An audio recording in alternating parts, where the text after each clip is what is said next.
Bueno,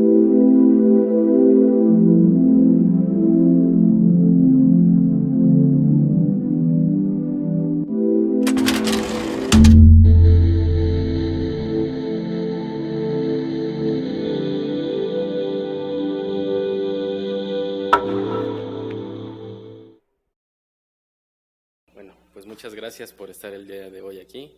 Como dijo el doctor Pellicer, aunque hubo recientemente el cambio de horario, bueno, afortunadamente creo que alcanzamos a llegar todos, ¿no?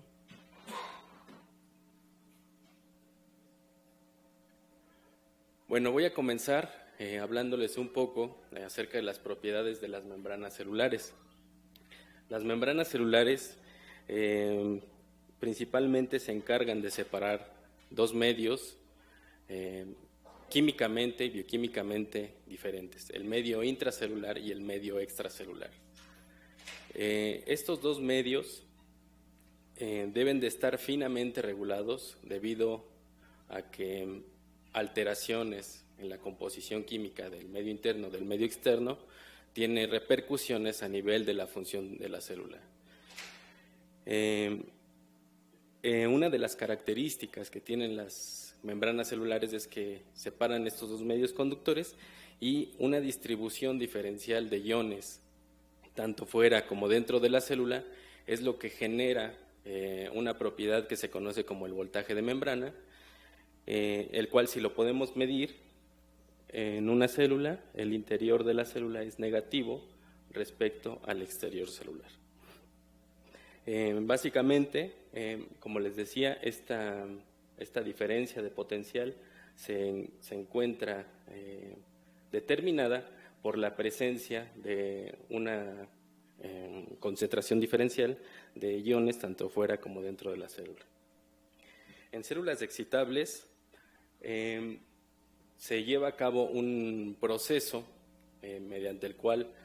se comunican las neuronas, que se conoce como el potencial de acción. Este potencial de acción se da una vez que la neurona o la célula excitable alcanza un umbral de respuesta y se genera una variación súbita en el voltaje de membrana, la cual la primera parte se le conoce como despolarización y a la segunda parte se le conoce como la repolarización de la membrana. Es decir, que la célula intenta regresar o regresa a su potencial de membrana, que básicamente en neuronas o en células excitables oscila entre menos 60 y menos 90 milivoltios. Y bueno, durante este tipo de señalización, que es parte del procesamiento de la información entre las neuronas,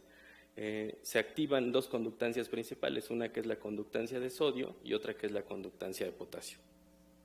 El potencial de acción es un cambio rápido del voltaje de membrana, como les había comentado, es una respuesta todo o nada, debido a que una vez que se alcanza el umbral de disparo del potencial de acción, se genera el potencial de acción sin necesidad de mantener el estímulo. Son los mecanismos, o es el mecanismo mediante el cual se comunican las células nerviosas, y los diferentes patrones de disparo de los potenciales de acción codifican la información en las redes neuronales. Este tipo de señalización está básicamente gobernado por el tipo de los canales iónicos dependientes de voltaje que se presentan en la célula. Este tipo de canales iónicos dependientes de voltaje son los que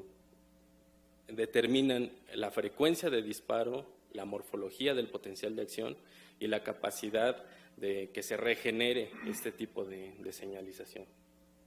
Pero bueno, ¿qué son los canales iónicos? Los canales iónicos son proteínas integrales de membrana que forman poros para conducir iones ya sea hacia adentro o hacia afuera de las células. Este tipo de conducción de iones se lleva a cabo pasivamente debido a los gradientes de concentración. ¿Qué quiere decir? Que una vez que un canal iónico se abre, va a permitir el flujo de los iones de donde están de mayor concentración hacia el lugar donde están menor concentrados. Y esta velocidad, bueno, pueden alcanzar velocidades de hasta 10 millones de iones por segundo. Una propiedad muy importante de los canales iónicos es el gating de los canales iónicos, ¿no? Que es el mecanismo mediante el cual los canales se activan, que puede ser por voltaje, en este caso está aquí. Una variación en el voltaje de la membrana hace que el canal iónico se abra y permite el influjo de iones. Ya sea por mensajeros químicos, de manera intracelular o extracelular, que también se conocen como canales ionotrópicos, o ya sea por deformaciones en la membrana, que en este caso sería por tensión membranal, como en el caso de algunos mecanorreceptores que se encuentran anclados a proteínas de citoesqueleto de la membrana, y una vez que esta membrana sufre una deformación, las proteínas de citoesqueleto se modifican y hacen que el canal iónico se abra. Y bueno, una parte muy importante es que presentan selectividad iónica. Los canales iónicos pueden permitir el paso de iones sodio específicamente, o de calcio, o de potasio, o de cloro. Y este tipo de selectividad iónica es lo que también contribuye a que exista diferentes tipos de canales iónicos y que este tipo de canales iónicos participen en la generación de potenciales de acción. El día de hoy, bueno, como la presentación lo dice, vamos a hablar un poco acerca de los canales de calcio dependientes de voltaje, que son muy importantes debido a que participan en mecanismos importantes, relevantes para la fisiología celular. Intervienen en procesos de contracción, en el acople de excitación-contracción, intervienen en procesos de fosforilación de proteínas o de regulación enzimática dependiente de calcio, pueden regular la expresión genética en el caso de que la señal de calcio llegue hacia el núcleo de la célula, y muy importantemente participan en la secreción hormonal o en la liberación de neurotransmisores. Aquí lo que les muestro básicamente es una caricatura, un diagrama de cómo se conforma un canal de calcio dependiente de voltaje, que la subunidad principal se denomina subunidad alfa 1, la cual se encuentra conformada por 4 dominios, y cada uno de estos dominios están formados por 6 segmentos transmembranales, del 1 al 6. Importantemente el segmento S4, que está pintado en amarillo, aquí, y es el que detecta los cambios de voltaje de membrana y que permite que los canales de calcio dependientes de voltaje se activen mediante el proceso de despolarización. Y otro segmento muy importante de la subunidad alfa 1 es los segmentos 5 y 6, que son los que forman el poro del canal. El poro del canal, que es a través del cual los iones pasan. Si esta estructura la compactamos y la plegamos, se obtiene, digamos que este tipo de estructura, en el cual la subunidad alfa 1, como se muestra aquí, es la que tiene el poro del canal, y puede o no estar asociada a diferentes subunidades accesorias. Estas subunidades accesorias también pueden participar en la modulación de la conducción de iones a través de los canales de calcio, o también pueden participar en la translocación de llevar ese tipo de receptores hacia la membrana plasmática y estar disponibles en caso de que se requiera. Un aspecto muy importante de los canales de calcio dependientes de voltaje es que en el reposo no se encuentran activos. Permiten el influjo de calcio debido al gradiente de concentraciones que se maneja, que tienen las células, que es aproximadamente de 100 nanomolar en el interior en contra de 2 milimolar en el exterior. Esto quiere decir que en cuanto un canal de calcio dependiente de voltaje se activa, hay una entrada masiva de iones calcio al interior de la célula, y esta entrada masiva puede promover, como ya les había comentado, la activación de diferentes procesos celulares, entre ellos la liberación de neurotransmisores, que una vez que el calcio entra hacia el interior celular, se activan proteínas de fusión vesicular que hacen que las vesículas que contienen los neurotransmisores se fusionen con la membrana plasmática y sean liberados los neurotransmisores. Los canales de calcio se pueden encontrar en células de músculo esquelético, músculo cardíaco, músculo liso, en células neuroendocrinas y importantemente en neuronas. ¿Cómo se clasifican los canales de calcio dependientes de voltaje? Se clasifican por la subunidad alfa que presentan, y se presentan tres familias: la CAF1, que son canales tipo L, la CAF2, que son canales tipo N, P, Q y R, y la familia CAF3. En la familia 1, la CAF1, se encuentra acoplada principalmente o participa en procesos del acople estímulo-secreción o estímulo-contracción. Y también participa finamente regulando procesos de liberación de hormonas.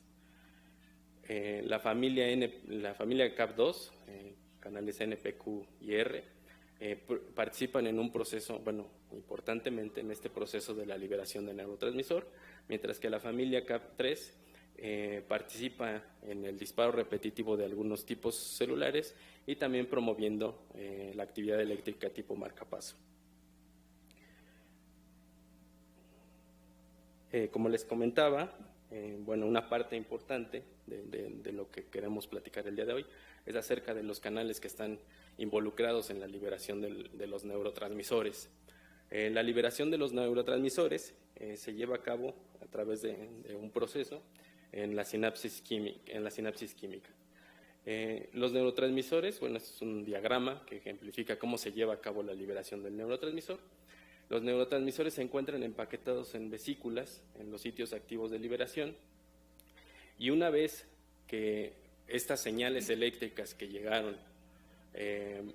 potencial de acción, precisamente, que despolariza la membrana, hace que se activen canales de calcio dependientes de voltaje. Este calcio que entra a través de canales de calcio dependientes de voltaje, en este caso canales tipo N, P, Q y R,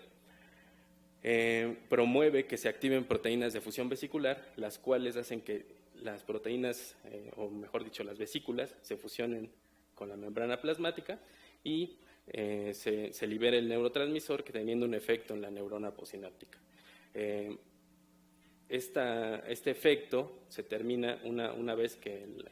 el neurotransmisor es degradado en la hendidura sináptica, o una vez que el neurotransmisor es recapturado para su reutilización. Este proceso, que aunque aquí se ve muy sencillo, debe estar tan finamente regulado debido a que alteraciones en este tipo de funciones hace que muchas veces tengamos conductas inapropiadas o percepciones inapropiadas. Alteraciones en este tipo en el proceso de liberación de neurotransmisores puede llevar a conductas que, por ejemplo, se ven cuando hay pacientes con esquizofrenia, con ansiedad, con depresión. En todos esos tipos de conductas, en este tipo de comportamientos que tienen estas personas, de alguna manera está involucrado siempre una alteración en la liberación de los neurotransmisores. Entonces, como les había comentado, parte de la manera en la que interpretamos los estímulos de nuestro entorno es a través del sistema nervioso. El sistema nervioso se encarga de detectar las sensaciones, procesa esta información y expresa una conducta en respuesta a los estímulos del entorno. Se considera que el sistema nervioso periférico es la superficie de contacto entre el entorno y el sistema nervioso central, donde se incluyen a las neuronas sensoriales o aferentes primarias, que son las que se encargan de llevar estos estímulos o de transformar estos estímulos externos en estímulos electroquímicos, de tal manera que se lleve a cabo la transmisión de la información. La detección sensitiva es el proceso mediante el cual se transforma estos estímulos en procesos, o mejor dicho, en señales eléctricas, que serían los potenciales de acción, a través de receptores que sensan diferentes tipos de estímulos, como son la luz, el sonido, estímulos térmicos, estímulos mecánicos y estímulos químicos. Todo este tipo de receptores, de alguna manera, señalizan hacia el sistema nervioso central, y en el sistema nervioso central se lleva a cabo el proceso de la información, donde se incluye el aprendizaje y la memoria, que depende de la comunicación y de las redes neuronales que se activan. Y este tipo de procesamiento de la información nos lleva a expresar una conducta, que es el conjunto de respuestas del organismo ante su entorno. En el laboratorio de fisiología celular estamos principalmente interesados en trabajar o en investigar los mecanismos que están asociados a la transmisión del dolor. En este caso, sabemos que cualquier estímulo cualquier estímulo que puede ser dañino hacia nuestro organismo, de alguna manera nuestro cerebro tiene que interpretarlo como que es un estímulo dañino o como que no es un estímulo dañino, ¿no? Y de esto se encargan las terminales del sistema nervioso periférico, que sensan estímulos, como ya les había comentado, tanto térmicos, químicos o mecánicos, y una vez que sensa este tipo de estímulos, se activan corrientes iónicas, y estas corrientes iónicas dan lugar a la generación de potenciales de acción, y esos potenciales de acción son distribuidos, son regenerados, son transmitidos, mejor dicho, hacia el sistema nervioso central a través de las vías aferentes primarias. E importantemente, en estas vías aferentes primarias se lleva a cabo, hacen sinapsis con neuronas del asta dorsal de la médula espinal, donde se lleva a cabo la liberación de neurotransmisores como glutamato o sustancia P. Y una vez que se lleva a cabo este relevo, la información se procesa o se dirige hacia el sistema nervioso central. De manera muy importante, se ha visto que ante situaciones de inflamación o ante procesos crónicos de dolor, hay una alteración en alguno de este tipo de canales iónicos en modelos animales evaluados. Y bueno, importantemente, también existen alteraciones en otro tipo de canales que no voy a entrar mucho en detalle, y que se ven modificados, su expresión se ve modificada cuando hay procesos de inflamación o de dolor, como pueden ser canales TRPs, canales de sodio, canales activados por hiperpolarización, canales de potasio y canales de calcio dependientes de voltaje. Bueno, como les había comentado, en el laboratorio estamos interesados en descubrir este tipo de mecanismos que participan en lo que es la modulación de estímulos nocivos. Se ha visto que la estimulación eléctrica del área A11 del hipotálamo hace que se libere dopamina hacia la médula espinal, y esta liberación de dopamina de alguna manera frena las respuestas nociceptivas o disminuye las respuestas nociceptivas en diferentes modelos animales y también en estudios en humanos. Entonces, estamos interesados en descubrir cómo este tipo de activación de un cierto tipo de receptores de alguna manera están produciendo una conducta de analgesia en roedores. En este caso, lo que se hizo en este trabajo fue evaluar las conductas de mecanonocicepción y de termonocicepción en ratas.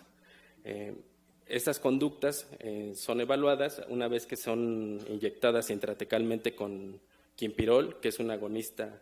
de los receptores tipo D2 de dopamina, y lo que se puede observar aquí es que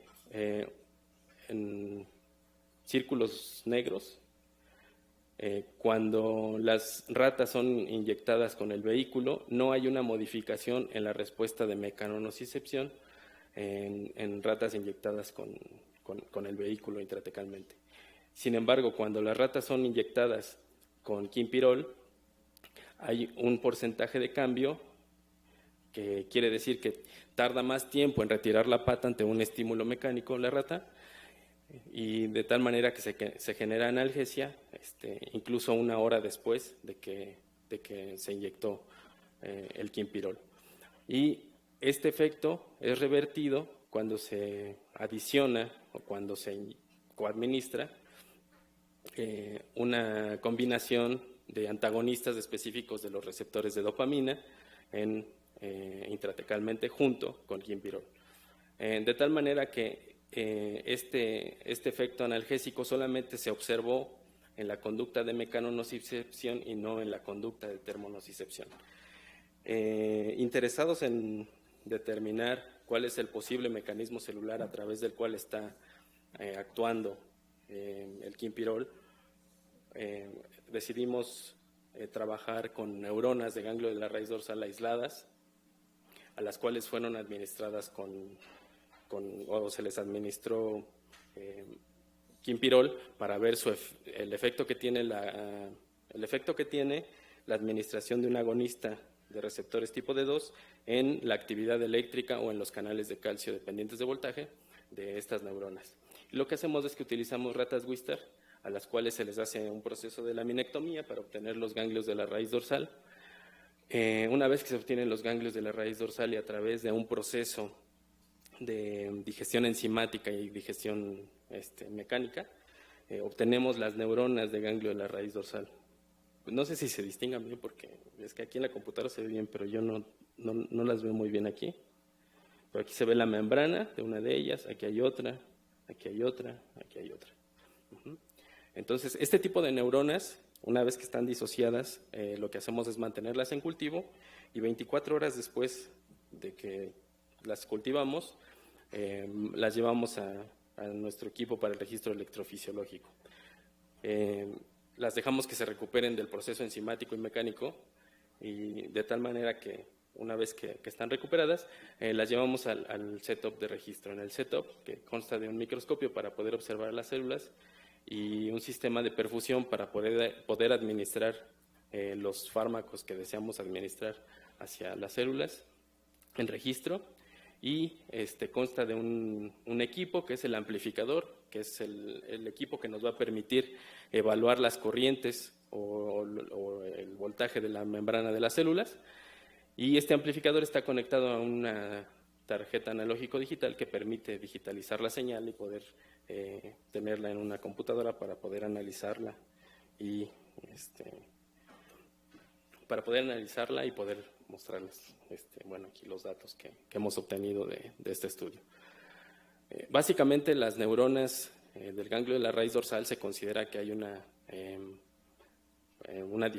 diferencia en cuanto a mecanonociceptivas de termonociceptivas en función de que unen una proteína que se denomina isolectina B4, que se conocen como IB4 positivas.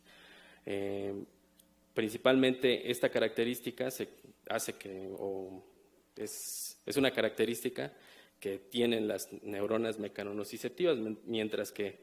la ausencia de la unión de esta proteína, IB4 negativas, se consideran principalmente termonociceptivas.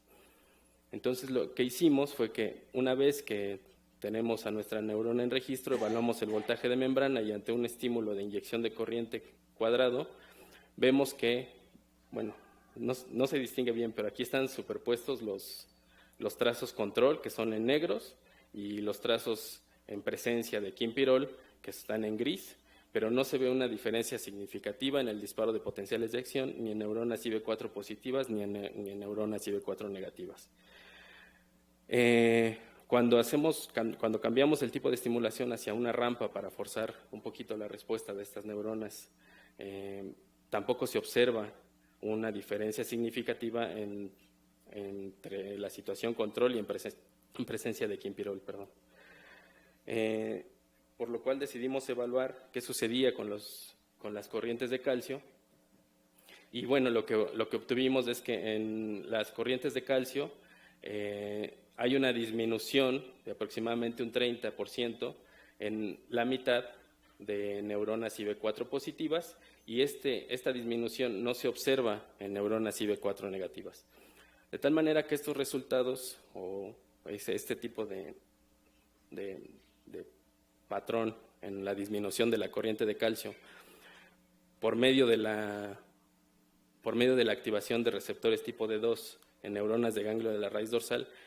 nos sugiere que uno de los posibles mecanismos que contribuyan al proceso de analgesia, en el caso de la mecanonocicepción por medio de la aplicación de agonistas tipo D2, es a través de la inhibición de la corriente de calcio, y al inhibir esta corriente de calcio se previene la liberación de neurotransmisor en la primera vía en las neuronas de relevo del asta dorsal de la médula espinal, de tal manera que disminuye la amplificación del estímulo y por lo tanto se produce esta conducta de analgesia. Este es parte de lo que hemos estado haciendo en el laboratorio, y algunas otras,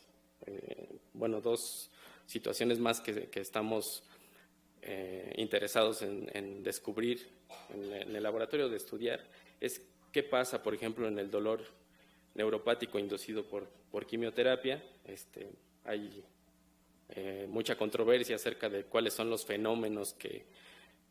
se ven alterados en este tipo de procesos. Y bueno, en el año pasado, Lee y colaboradores demostraron que las neuronas de ganglio dorsal de ratas que son inyectadas con paclitaxel, que es el fármaco que se les administra a pacientes con cáncer, de alguna manera modifica la excitabilidad de las células. Aquí lo que se muestra es una neurona de ganglio de la raíz dorsal que fue de una rata que fue inyectada únicamente con el vehículo, que no se muestra ninguna modificación en el patrón de disparo de potenciales de acción, no se ve absolutamente que tenga actividad eléctrica espontánea, mientras que 7 días después de la primera aplicación de paclitaxel hay un aumento en la excitabilidad de estas células, de las neuronas del ganglio de la raíz dorsal, lo que se podría estar traduciendo como esa sensación dolorosa en pacientes que cursan con algún proceso de quimioterapia. Y este proceso se mantiene todavía 10 días después de que se ha inyectado la primera aplicación de paclitaxel. Y este fenómeno, en este trabajo dicen que se debe principalmente a que una corriente de calcio, la corriente de calcio tipo T, se ve aumentada en este tipo de neuronas. Al aumentarse la corriente de calcio tipo T, vuelve hiperexcitable a la célula debido a que las corrientes de calcio la corriente de calcio tipo T se podría estar activando cerca del umbral cerca del potencial de membrana de las células, de tal manera que se genera esta actividad sincrónica. Y bueno, estos estudios son corroborados, o este fenómeno es corroborado mediante la expresión de las proteínas, que como se puede observar, una vez que se administra el vehículo, no hay un aumento de la proteína del canal CAP3.2, mientras que en presencia de paclitaxel, conforme van aumentando los días después de las inyecciones de paclitaxel, hay un aumento en la expresión de esta proteína. Y de manera aguda, estos experimentos fueron reproducidos en neuronas de ganglio de la raíz dorsal de humano, y lo que se ve es que la aplicación directa de paclitaxel sobre las neuronas de ganglio de la raíz dorsal generan un disparo de potenciales de acción que de alguna manera está modificando la excitabilidad de esta célula, y este disparo de potenciales de acción de alguna manera se previene con un antagonista de canales de calcio tipo T, que es el ML218. Y en experimentos evaluados en fijación de voltaje, lo que se observa es que la aplicación de paclitaxel induce o produce una corriente entrante. Esta corriente hace que se despolarice la membrana, de alguna manera que se alcance el umbral de disparo y se generan estos potenciales de acción. Como les había comentado, parte de este efecto se ve revertido cuando se pone un antagonista de canales de calcio tipo T. Sin embargo, no se elimina por completo esta hiperexcitabilidad, lo cual podría o sugiere que hay otro tipo de canales iónicos que pueden estar interviniendo en este tipo de hiperexcitabilidad celular. Y bueno, nada más también para comentarles es que existen otros tipos de modelos animales, uno de ellos también que vamos a abordar en el laboratorio es para el estudio del dolor neuropático inducido por ligadura nerviosa. Y lo que se ha visto en este tipo de animales, bueno, este es uno de tantos experimentos realizados en este tipo de modelos animales, es que los bloqueadores de canales de calcio tipo T previenen la hiperalgesia térmica en ratas con ligadura nerviosa. Bueno, lo que se puede observar es que en una conducta, se miden las conductas térmicas, se miden las conductas ante estímulos térmicos en ratas que son control, en los trazos azules, los cuales no modifican los periodos de latencia de retirada de la pata ante un estímulo térmico. ¿Y cómo se modifica esta latencia de retirada de la pata cuando hay un proceso de ligación nerviosa? Este proceso de ligación nerviosa hace que las ratas ante un estímulo térmico retiren más rápido la pata y este fenómeno se traduce como hiperalgesia térmica. Este fenómeno se ve abolido una vez que las células son inyectadas intratecalmente con mibefradil, que es un antagonista de los canales de calcio tipo T, que sería el trazo aquí como en rosa, y se ve que de manera normal el mibefradil no afecta tampoco la administración en una célula sana, en una rata sana, no afecta la conducta de termonocicepción en estas ratas. Lo mismo se ve cuando se utiliza etosuximida y también cuando se utiliza níquel,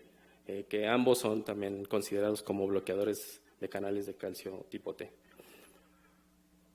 Y bueno, ya nada más para terminar, este tipo de experimentos se corroboran a nivel molecular, viendo que hay una sobreexpresión de canales de calcio tipo T en neuronas de ganglio de la raíz dorsal, de ratas que han sufrido el proceso de ligadura nerviosa. Lo mismo sucede en la médula espinal. Entonces, este tipo de ejemplos nos hablan básicamente de cómo diferentes alteraciones o diferentes mecanismos en los cuales los canales de calcio están involucrados pueden generar conductas a nivel celular, conductas modificadas que de alguna manera repercuten en la función de diferentes tipos de células. No quiero terminar sin decir antes que la manera en la que se evalúan diferentes tipos de conductas de un organismo completo tiene que ver con el entendimiento de qué sucede a nivel de sus órganos, y a nivel de estos órganos también tiene que ver cómo se comportan las células que conforman a estos órganos, tanto las células como las moléculas que intervienen en la función celular de estas células. Y bueno, por mi parte sería todo. Muchas gracias.